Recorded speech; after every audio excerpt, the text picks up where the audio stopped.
look at What Danny the Drugmiller. Good performance out of her. Not the How can last they night look at Drugmiller, my but face and still, like, what? that's a performance that should get you a win. But although she's not in line for If it you now, wanted to know how did you look at it, do Cassie I? Curd, Can you look at good mine job. first? Pretty simple. Give us the scouting report on her. Yeah, Cassie Curd's going to fill up the zone with a ton of heat. Works a two-seam fastball, a curveball, rise ball, and that one gets away from Kyrie Rodriguez, which is another one that, for Duke, big disappointment because now you don't have to bunt. Now you can give your team, if you're Notre Dame, 3 at-bats with a runner in scoring position as it gets by Rodriguez. But Curd, what makes her and Danny Drugmiller such a good 1-2 punch is they're so different. Drugmiller can work down in the zone, up in the zone, and work the off-speed. Curd stays high in the zone, but with a ton of movement, a ton of speed. Doesn't work in off-speed a ton. Who is it?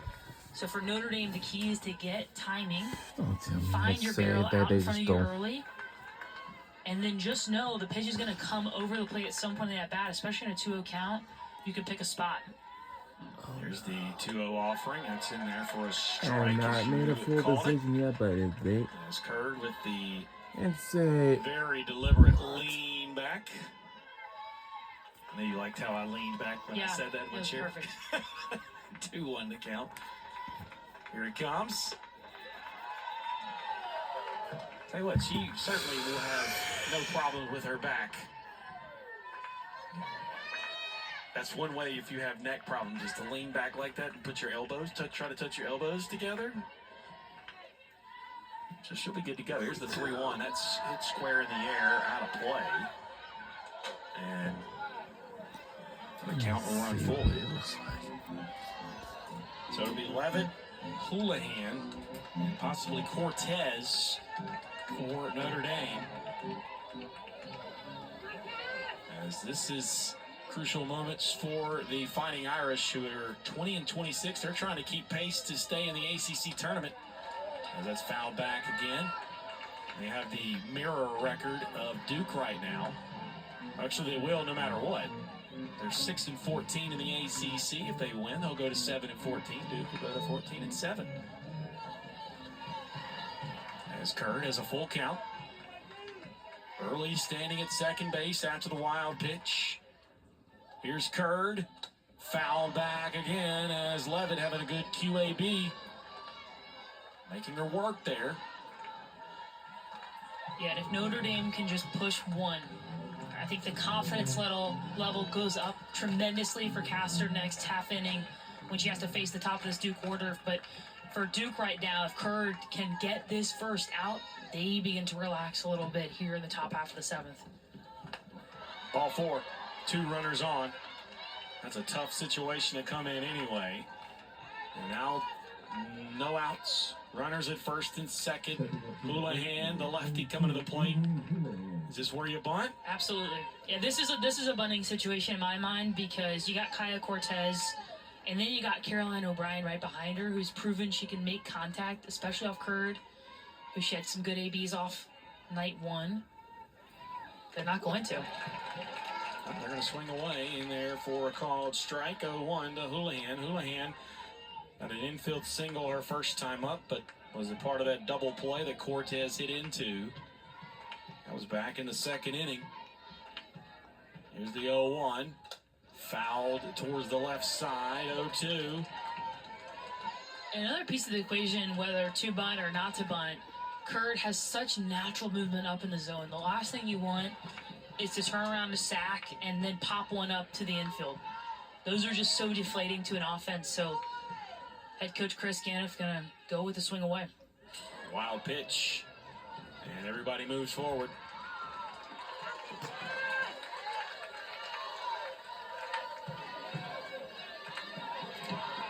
So 2 wild pitches here in the inning. It's 1-2 now to Houlihan. Base hit can really break this game open. As Curd trying to get her first strikeout of the day.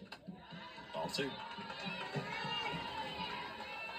Curd struck out 8 on Thursday to give her 451 strikeouts.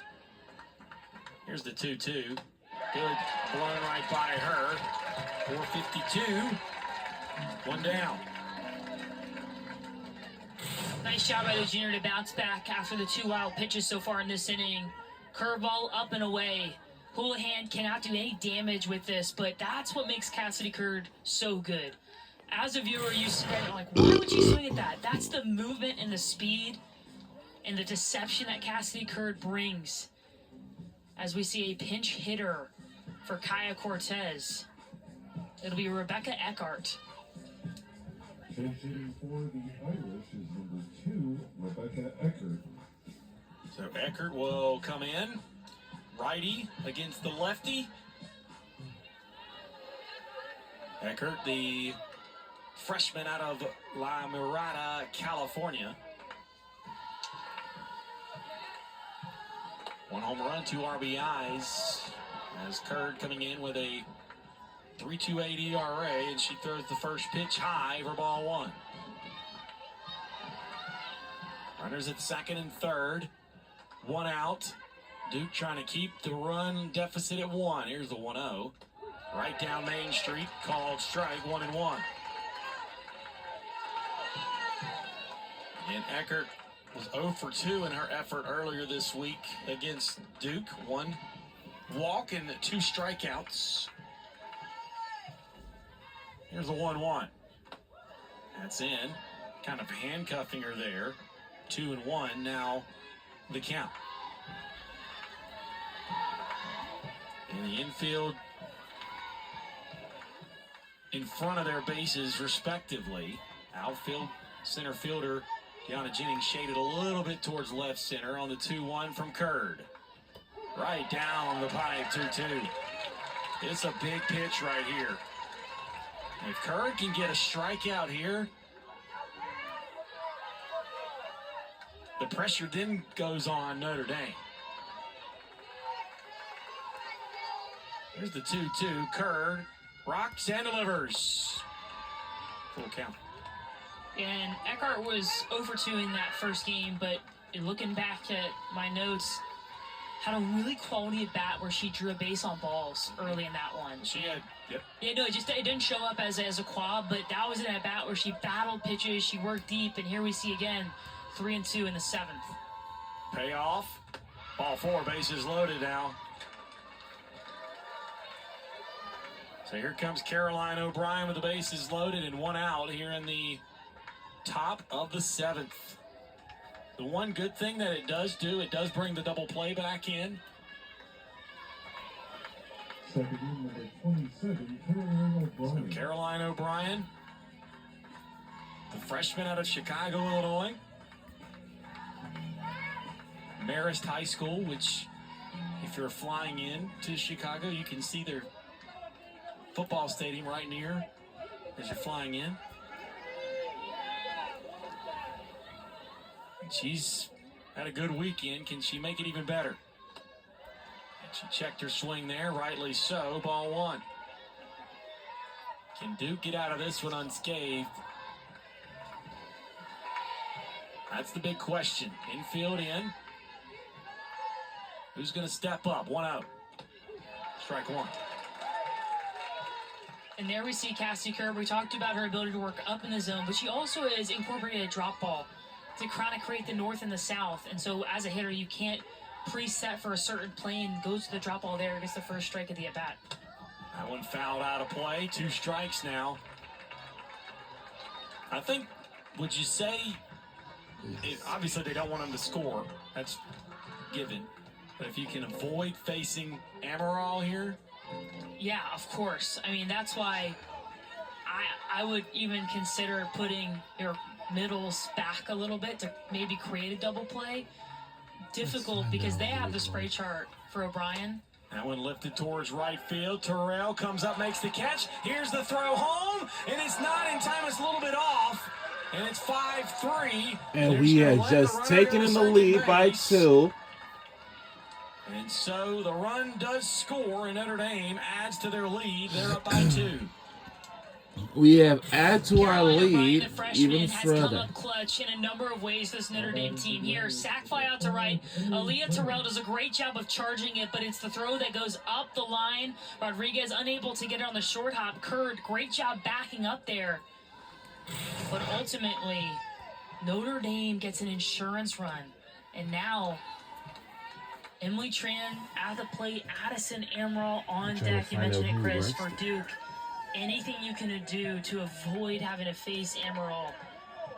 Of course, you want to get out of the inning no matter what here with 2 outs, but just the presence that she's brought today.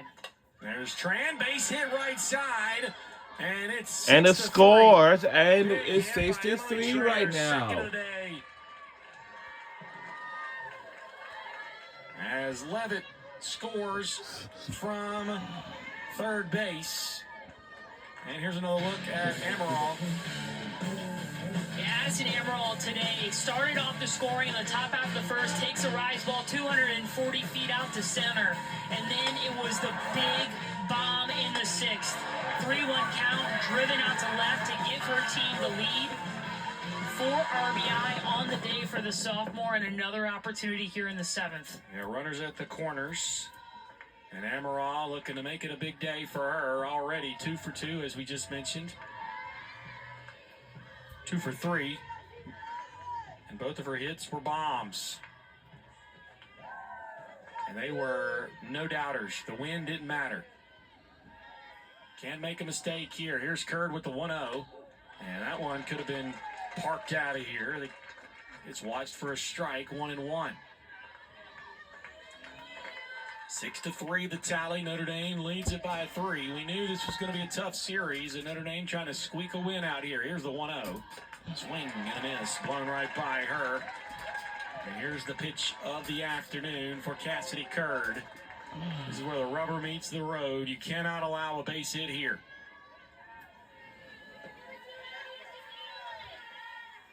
Curd rocks, leans back. Lifted, that's not going to be enough. It's in shallow left field. On a goal, camps under it, and that'll do it. But Notre Dame gets 2 runs. They lead at 6-3. 3 to tie, 4 to win for the Blue Devils. We'll be right back.